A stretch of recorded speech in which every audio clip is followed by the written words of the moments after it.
جن دنوں حضرت سلمان فارسی رضی اللہ تعالیٰ عنہ مدائن کے گورنر تھے، ایک شخص ملک شام سے آیا، اس کے پاس ڈھیر سارا سامان تھا۔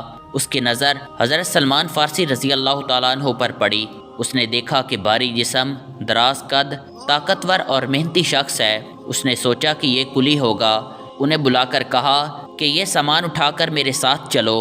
حضرت سلمان فارسی رضی اللہ تعالیٰ عنہ نے اس شخص کا سامان اٹھانے میں کچھ بھی آر محسوس نہیں کی۔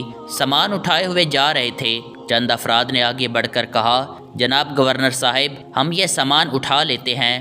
سامان کے مالک نے انہیں گورنر کے لقب کے ساتھ پکارتے ہوئے سنا تو حیران رہ گیا۔ اس آدمی نے قریب کھڑے ایک شخص سے پوچھا کہ یہ کون ہیں؟ اس نے کہا کہ یہ وقت کے گورنر ہیں۔ وہ شخص شرم و حیا سے پانی پانی ہو گیا۔ اس نے شدید افسوس کا اظہار کرتے ہوئے کہا، جناب میں آپ سے واقف نہیں تھا، اللہ تعالیٰ آپ کو خوش و خرم رکھے، میرا سامان دے دیجئے۔ حضرت سلمان فارسی رضی اللہ تعالیٰ عنہ نے فرمایا کہ میں تیرا سامان تمہارے گھر پہنچائے بغیر نہیں دوں گا، اور فرمایا کہ میں نے یہ کار خیر 3 مقاصد کے پیش نظر کیا ہے۔